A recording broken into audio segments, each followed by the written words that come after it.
तो आज हम बात करेंगे बीबीके ग्रुप के बारे में। आपने Oppo, Vivo, one plus, Realme का नाम तो सुना होगा, जिसे बीबीके ग्रुप ही ओन करता है। इंडिया में अगर इनके सारे फोन्स का शेयर्स ऐड कर दिया जाए तो ये इंडिया का नंबर 1 ब्रांड बन जाएगा।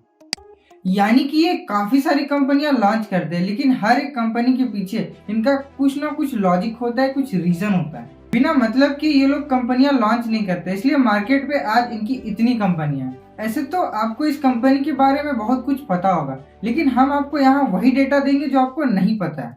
ये कंपनी चाइना से 1990s में निकलती और ये कंपनी उस टाइम पे गेमिंग कंसोल्स बनाती। जापान की एक फेमस कंपनी थी निंटेंडो एंटरटेनमेंट सिस्टम NES, जो उस टाइम पे बहुत पॉपुलर, और इन्होंने इसका क्लोन वर्जन बनाया था सुब्रो, जो उस टाइम पे बहुत फेमस हो गया।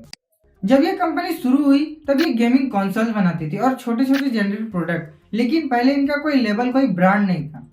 इस कंपनी की शुरुआत 1 बिलियन युआन से होती है और जब ये धीरे धीरे फेमस होने लगती है तब ये कंपनी लेके आती है और इस कंपनी का नाम रहता है ओप्पो। लेकिन ओप्पो इस टाइम पे ब्लूरे डीवीडी और MP3 प्लेयर्स बनाता था और बोला भी जाता है कि ओप्पो वर्ल्ड का बेस्ट ब्लूरे डीवीडी बनाता है।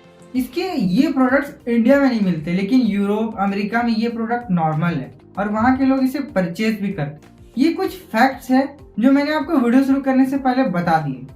इसके बाद धीरे धीरे ओप्पो 2008 तक स्मार्टफोन वाले बिजनेस में आ जाती है और ये 2010 में एक अपना फोन निकालती, ओप्पो रियल फोन, जो एक फीचर फोन होता है। इसके बीच में 2009 में एक और स्मार्टफोन कंपनी आती है जो ओप्पो की तरह ही काम कर रही होती है, लेकिन ये फुल्ली डिफरेंट कंपनी होती है।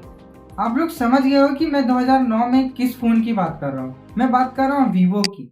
उस टाइम पे ओप्पो भी फोन्स बनाते थे और उस टाइम वीवो भी फोन बनाते थे, लेकिन वीवो फुल्ली डिफरेंट कंपनी थी। वीवो का मेन मोटिव अपने स्मार्टफोन को सुंदर दिखाना होता है, इसलिए आपको इनके फोन स्टाइलिश, स्लिम और इंटरेस्टिंग मिलेंगे। आप आज भी देख सकते हो। और बात करते हैं ओप्पो की। ओप्पो स्टार्टिंग से अपने डिजाइन पर ध्यान देता था, लेकिन ओप्पो इंटरनेट टेक्नोलॉजीज पे भी फोकस करता था, इसलिए ओप्पो R&D पे इन्वेस्ट करती है, जिसके कारण हमें first under display camera Oppo में देखने को मिलता है। वॉप चार्जिंग, फास्ट चार्जिंग के बारे में ओप्पो बात करती है और फर्स्ट पेरिस्कोप जूम भी ओप्पो लेकर आता है। ओप्पो की खास बात यह है कि बाकी कंपनियों से डिफरेंट था। ये एक टेक इंथुसियास्ट ब्रांड था, जो एक टेक लेवल ब्रांड होता है। ये उस टाइम पे नए नए प्रोडक्ट लाता था और नई नई टेक्नोलॉजी पे एक्सपेरिमेंट करता था, और एक यही रीजन है जिसके कारण हमें ओप्पो N1 जैसा स्मार्टफोन देखने को मिलता है, जो Cyanogen OS पे चलता है और विद रोटेटिंग कैमरा आता है। ये एक्सपेरिमेंट तो बहुत मस्त चल रहा था, लेकिन ओप्पो एक दिन सोचता है कि हम ये टेक्नोलॉजीज तो बना सकते हैं।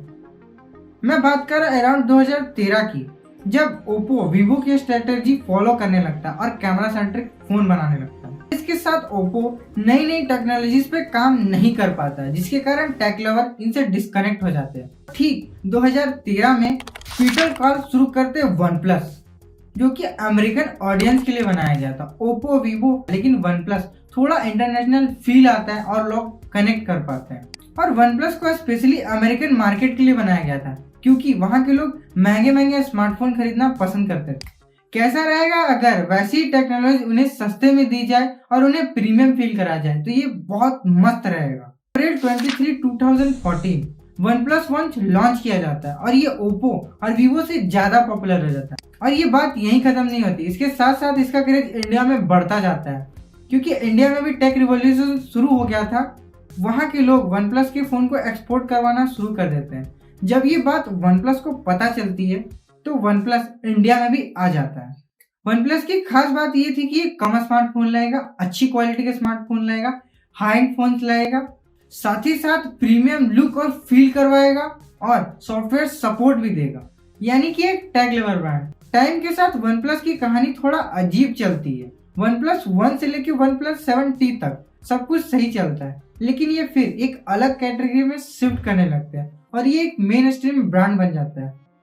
इनका सीधा सा मोटिव है कि एक बार पॉपुलर हो जाओ, फिर अपने हिसाब से स्मार्टफोन निकालो और मार्केट में सिर्फ पैसा बनाओ। अब बात करते हैं रियलमी की। रियलमी की लॉन्च की प्लानिंग तो पहले से चल रही थी, लेकिन जब 2017 में MI इंडिया में ऑनलाइन फोन बेच कर इंडिया का नंबर 1 ब्रांड बन गया, तब फाइनली 2018 में रियलमी को लॉन्च किया जाता है। और रियलमी का मोटिव यही था कि Xiaomi की हर एक स्ट्रेटेजी को फॉलो करके उसे कॉम्पिटिट करना और रियलमी आज भी कम प्राइस में Xiaomi से बेटर फोन्स ला कर देती है। रियलमी बहुत जल्दी पॉपुलर हो जाता है। ओप्पो को रियलमी से कोई उम्मीद नहीं थी, लेकिन जब ये पॉपुलर हो जाता है तो इसे तुरंत चाइना में लॉन्च किया जाता है और साथ ही साथ इसे ग्लोबल लॉन्च के लिए प्लान किया जाता है। रियलमी को किसी भी टाइप की दिक्कत इसीलिए नहीं होती क्योंकि इसके पास बीबीके ग्रुप का बैकलिंग है, जिसके कारण इसे ओप्पो की R&D टेक्नोलॉजी, ओप्पो की इंडस्ट्री और ओप्पो का सप्लाई चेन मिल जाता है, जिसके कारण ये कम टाइम पे ज्यादा स्मार्टफोन बना पाते और लो सेगमेंट पे बेटर फोन्स ले आके। अगर हम टेक्नोलॉजीज की बात करें तो ऑलमोस्ट सेम कॉन्सेप्ट मिलेंगे। Fast charging, walk charging, dart dash, सारे एक ही चार्जिंग के मेथड है, लेकिन अलग अलग नाम से बेचे जा रहे हैं।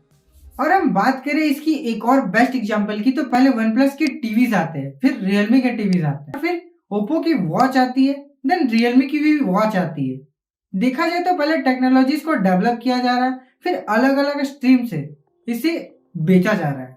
2017 में एक कंपनी रजिस्टर होती है ओप्लस।